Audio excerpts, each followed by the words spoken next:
Sgt James Brown was just 26 years old when he mysteriously died in 2012 after he reported to jail for a 2-day sentence for driving while intoxicated. Brown, who is African American, was suffering from post-traumatic stress disorder at the time. His family had long suspected foul play in his death, but received little information from authorities, who said he died because of a pre-existing medical condition. Well, a local news station, KFOX 14, recently obtained video from inside the jail showing Brown's last moments.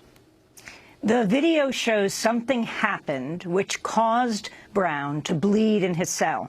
When he refuses to speak with guards, a team in riot gear storms in and swarms on top of him while he repeatedly says he can't breathe and appears not to resist.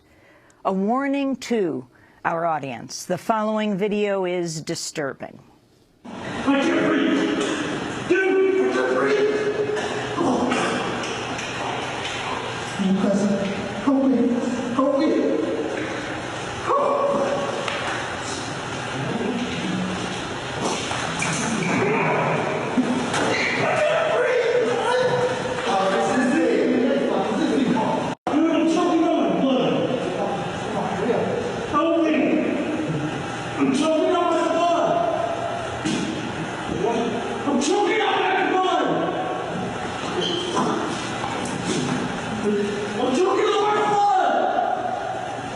I'm choking on my blood, said Sgt James Brown, as his condition deteriorates, as he's carried to an infirmary and has a mask placed over his face. He's then given an injection.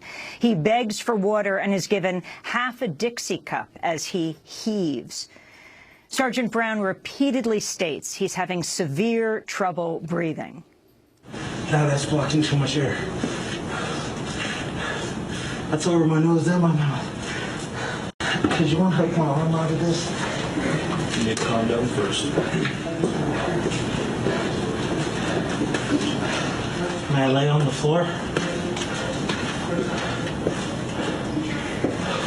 No, sir.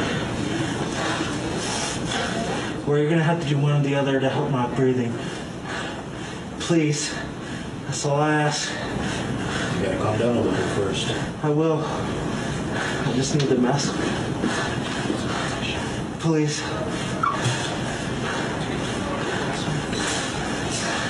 Please.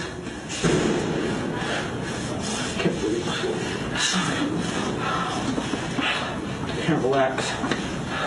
You gotta take this mask off, dude, please. Can't take it off, sir. I'm sorry. By the end of the video, Brown has said he can't breathe at least 20 times. Then he is left naked in a cell, not blinking or responding. His breathing shallow. Attorneys say an ambulance was never called. Brown was eventually brought to a hospital where he was pronounced dead. Authorities claim he died from natural causes after an autopsy report cited a, quote, sickle cell crisis. But his family says he died as a result of his treatment in jail. The family's attorney, B.J. Crow, spoke to KFOX.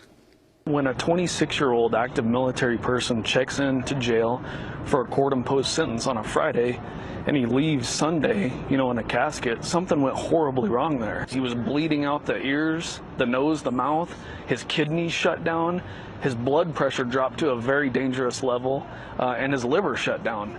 Sgt James Brown's family has filed a lawsuit against El Paso County, saying his constitutional rights were violated. Democracy Now! Invited El Paso County Sheriff Richard Wiles to join us on Democracy Now! Today, but he declined. He did send a statement saying, quote, Mr. Brown's death was an unfortunate tragedy. The Sheriff's Office has conducted a thorough review of the facts surrounding Mr. Brown's death and, based upon all the evidence obtained, determined that his death was caused by a pre-existing medical condition. Well, for more, we go to Seattle, Washington, where we're joined by Sgt James Brown's mother, Danetta Scott. Ms. Scott, welcome to Democracy Now! Can you explain the significance of this video that has now been released because a local TV station, El Paso, had been trying to get it for years now? The death of your son, Sgt Brown, occurred in 2012. It's now 2015. Tell us about the significance of what you know now. Amy, I have not watched this video in its entirety. I've seen 4 seconds of it, and I heard my son begging for his life. I can't watch it. I do know that it is very disturbing, the part that I did see where he is unable to breathe. It's devastating. It's inhumane. It's unexplainable what happened to him. Were you ever told by authorities that the video existed, and why it's never come to light or been made public since then? No, that was never explained to us. And in terms of the autopsy report, did authorities, what did they tell you about how your son died? The medical examiner stated that it was a sickle cell crisis due to him being restrained. That's why he went into a sickle cell crisis. And he stated that he had viewed this on the video. And that's when we said, a video exists, we would like that video. And nothing ever came of that until 2.5 years later, which is where we're at now. I mean, the video is just astonishing. But can you go back to 2012? Did you talk to your son before he self-reported into the jail? He was stopped for DUI, and he was going to be held, what, for 2 nights? Correct. He received the DWI in 2011, and they had continuously went to court. When he got his sentencing, it was 5 days with time served. So since he had already served the 3 days when they initially picked him up, he only had to do the weekend. I spoke to him prior to him checking in on that Friday night, and then I received a call from him Saturday morning stating that the jailers had said he was going to have to stay incarcerated for 7 days instead of the initial 2 days. And he said, could you please send money so that I can pay the court fine so that I can leave here because I need to report to duty on Monday. Now, he had already served 2 tours in Iraq, and he was still on active duty? Correct. And when was he diagnosed with post-traumatic stress? I believe it was the beginning of 2011. Did he talk to you about the conditions in the jail, Danetta Scott? No, he just basically said he needed to get out of there, and could I please get the money so that he could leave, and he would explain everything to me when he got out. Can you describe your son, Sgt James Brown, to us?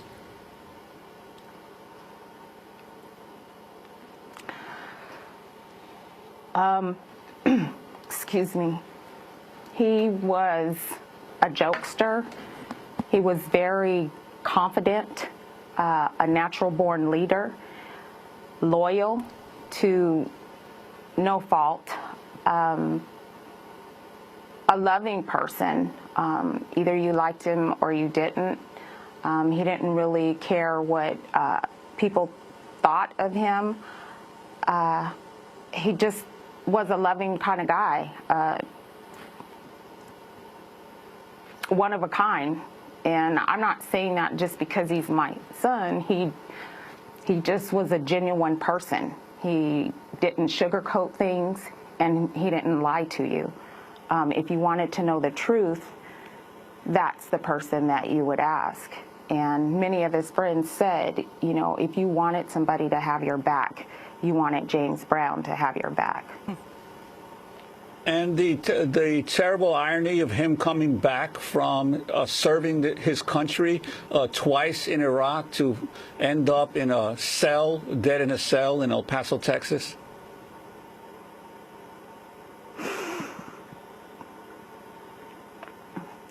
In that video, I heard my son begging for his life on U.S. soil.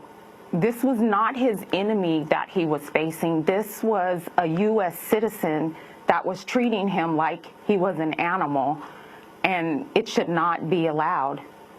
That should not happen to anyone in the United States. We were just showing pictures of James. How many kids does he have? 2. How old are his children? His stepson Armani is 12, and his daughter Jaylia is 5. When did he join the military? In 2005. Was it right out of high school? No, he graduated in 2004, and he was in a motorcycle accident in 2003, which he had to have a rod put into his femur. So he opted to wait a year to have that rod removed so that he could join the military. So his joining was delayed. In the past year or two, we've seen this enormous growth of the Black Lives Matter movement as a result of what's happened in Ferguson and Cleveland and other African-American men killed in police custody. Your son died almost 3 years ago. Your sense of the connection to this movement that has grown up in the United States in the last 2 years. I believe race isn't an issue. I believe it's men who have been given a certain amount of authority who are abusing it. It's very unfortunate that all the victims have been African American, but this lies within our system. These are people that are abusing their authority and using it inappropriately. Finally, Donetta Scott, what has happened to these guards? One, the pylon we see in the cell, then this mask is put over him. He is begging, saying he can't take the mask off. Can they take the mask off? That he can't breathe, that he is choking on his own blood. What happened to all these guards? Absolutely nothing. I want to play one clip for you. KFOX 14 in El Paso interviewed one of the last people to see Sgt. Brown alive, a fellow prisoner who spoke on the condition of anonymity. Hey, James. You want to talk? He was like, I didn't do nothing, you know what, I'm staying back here, I'm keeping my mouth shut. What is it? Well, they grabbed him, they took him out, and they took him to a little room in front of us. They took him back there, they kind of roughed him up, and when they were bringing him out, a guard from behind gave him I don't know what this shot is called. Some guys here were telling me that some places can do that. I never knew they can do that. They gave him a shot and he collapsed. I guess he didn't react good to it. And when he collapsed, that's when they jumped on him and they kind of beat him up. And I mean, he was out conscious. So really there was no need for them to jump on him the way they did. Pretty bad, like he was already out unconscious, and it's like you jumping on somebody and putting your elbow in their neck, you know, you could probably snap somebody's neck like that. And they picked him up and dragged him out. So that was a fellow prisoner who spoke on the condition of anonymity. He was speaking on a jail phone through a glass. Donetta Scott, can you respond to what he described about what happened to your son, Sgt. James Brown? It's inexcusable. They all need to be held accountable for what they did to my son. The sheriff made a statement that my son died of natural causes. There was nothing natural about the way that he died. They never should have went in that cell. They never should have pulled him out.